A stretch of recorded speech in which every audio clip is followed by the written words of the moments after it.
The gates of Westbridge University stood like towering monuments of privilege and legacy. Gilded letters glinted in the sun, and students strolled through the archway in tailored coats, leather shoes, and expensive perfumes that hung in the air like invisible banners of status. Then came her, Ella Monroe.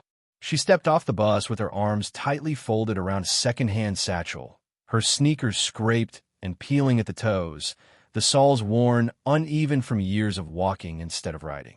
Her hair was neatly combed but dull, her clothes simple, ironed but outdated, a long brown skirt and a faded blue sweater with tiny, unraveling threads at the cuffs. Everything about her whispered outsider.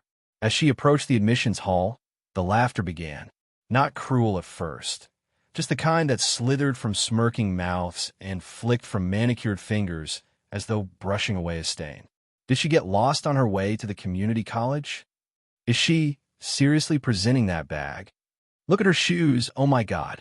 She heard it, every word, but her chin stayed up, even if her eyes faltered. The students moved through marble halls under crystal chandeliers. Oil paintings of historic alumni lined the corridors. The sound of polished shoes echoed like a drumbeat of belonging. Ella walked softer than all of them, almost trying not to be heard, but every creak of her worn soles made her stick out more.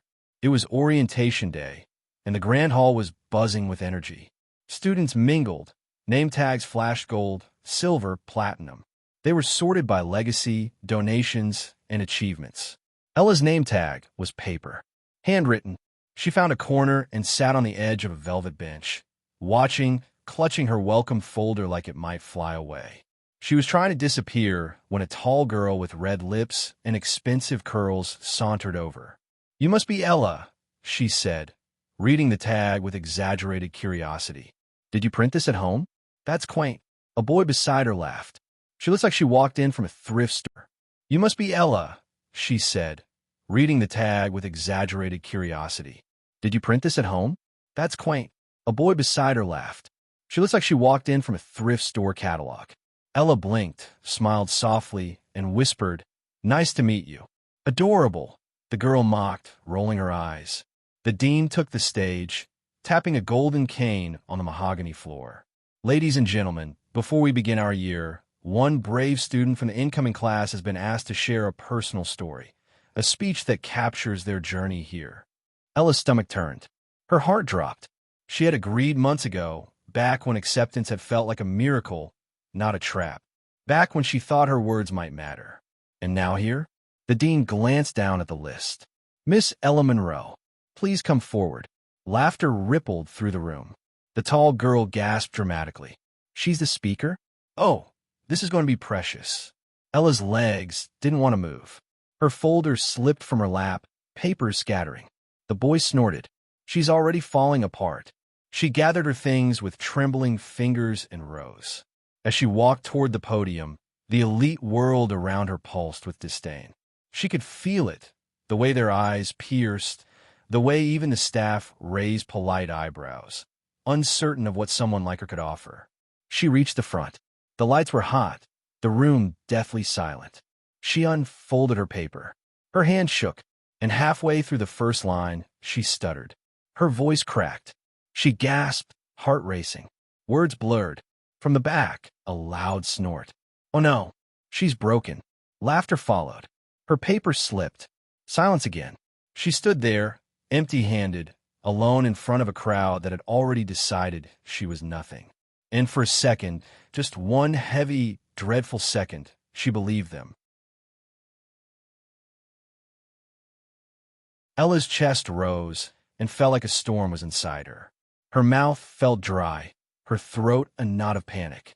She turned slightly, debating. Should she run? A single whisper floated to her from the front row, barely audible. "Sit down, thrift store." It was like a pin in her spine. Her eyes welled, not with sorrow, but something sharper, deeper. She glanced down at the fallen paper, her planned speech. Polished, perfect, sterile. It didn't even sound like her anymore. And then, slowly, Ella took a deep breath.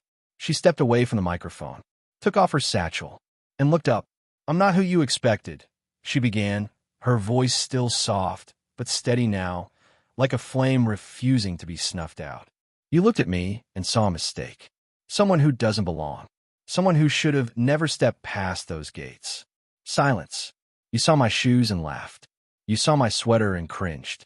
You assumed that because I don't wear your brands or carry your bloodline, I'm less. A pause. Ella scanned the room. Eyes met hers, and now they didn't look so smug. They looked curious. I come from a place where dreams are luxuries, where my mother ironed clothes for rich families so I could buy secondhand textbooks, where my father worked double shifts at a factory that poisoned his lungs just so I could one day stand in a room like this. Her voice cracked, but it was strength now, not fear. I studied by candlelight during blackouts. I used a library card until the barcode faded. I memorized speeches in front of mirrors in a tiny bathroom because it was the only quiet space I had. And still, you think I'm nothing. The crowd was still. But let me tell you what you don't see. Ella stepped forward, eyes burning. You don't see the nights I bled on paper writing essays that got me here. You don't see how many times I failed math until I taught it to myself, just to prove I could. You don't see how I saved lunch money for debate tournaments because I knew one day I'd have something to say that mattered. People shifted in their seats. And now I'm here. With scraped shoes, yes. With a hand-me-down skirt, yes. But also with fire. With fight. With heart. A hush. Tears welled in the eyes of a girl in the back. A professor leaned in. The tall, red-lipped girl no longer smirked. Her expression unreadable. I might not be the image of Westbridge, Ella said, voice rising now, stronger, surer. But I am its future, because what I bring isn't money or connections or style. I bring resilience. I bring grit. I bring every dreamer who was told they weren't enough. She stepped back to the mic. And I am enough, whether you clap or not. A beat, and then...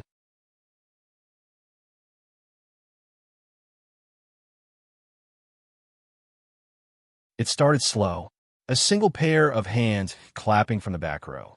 Then another, until the grand hall shook with the sound of standing ovation. Students rose. Professors stood. The dean's eyes glistened behind his glasses. Even the red-lipped girl, reluctantly, almost ashamed, stood, her hands joining the rhythm of admiration. Ella stood there, stunned, not because they clapped, but because for the first time in her life, she wasn't surviving. She was seen. Tears brimmed, and she didn't wipe them away. She stepped down from the podium, and students moved to the side to make space. One girl touched her arm and whispered, "Thank you." A boy, the same who had laughed earlier, lowered his eyes and murmured, "I'm sorry." Ella didn't respond. She didn't need to. She walked out of that grand hall with her shoulders high and her breath steady, her tattered shoes echoing across the marble floor like a battle cry of triumph. Outside, the sun broke through the clouds. She looked up, smiled, and for the first time since arriving at Westbridge, Ella Monroe didn't feel like an outsider. She felt like a storm no one saw coming. And now, nothing would ever be the same. Next day, the wind had changed. The very air that once tasted bitter with whispers and side eyes now carried something different. Curiosity, admiration, even a hint of awe.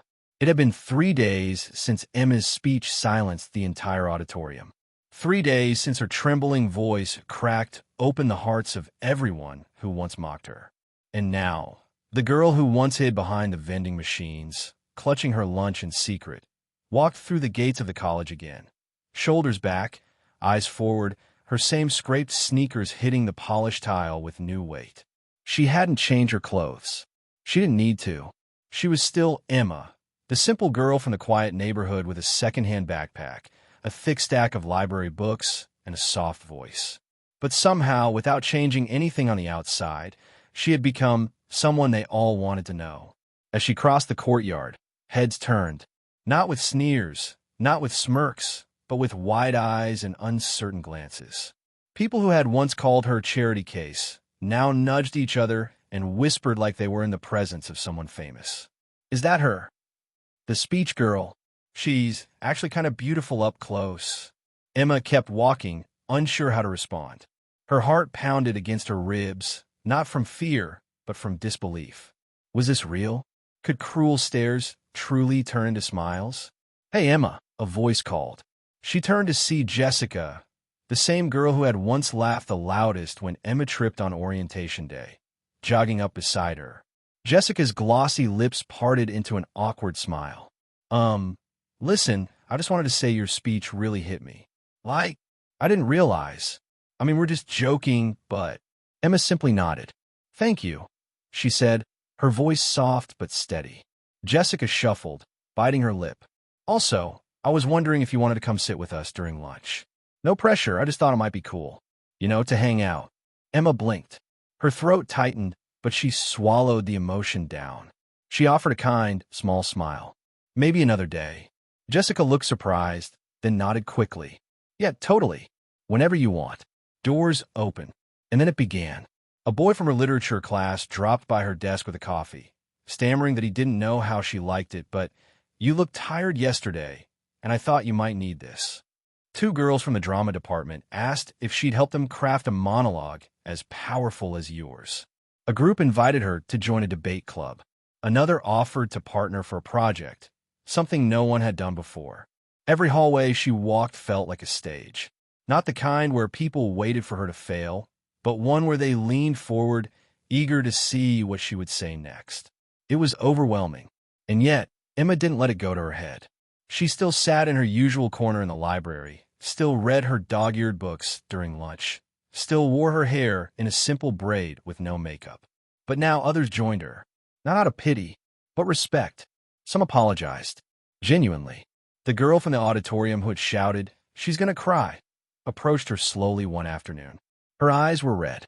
"I was wrong," she whispered, "and I'm sorry. I guess I bullied you because I hated myself. But you showed me how strong silence can be." Emma looked at her for a long moment.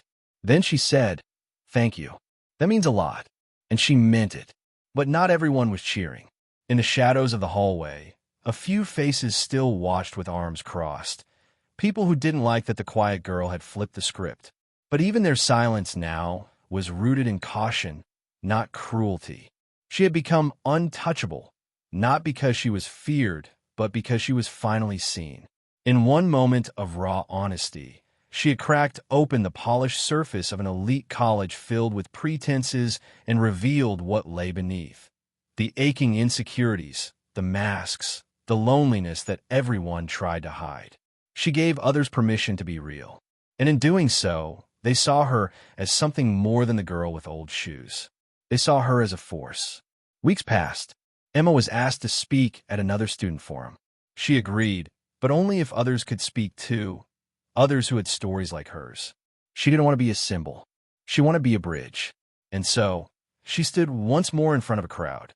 But this time, they clapped before she even opened her mouth. In the sea of faces sat the boy who once snickered when she dropped her books. Now he leaned forward, eyes bright. In the front row, professors nodded. The dean even gave her a proud smile. She began with a smile of her own.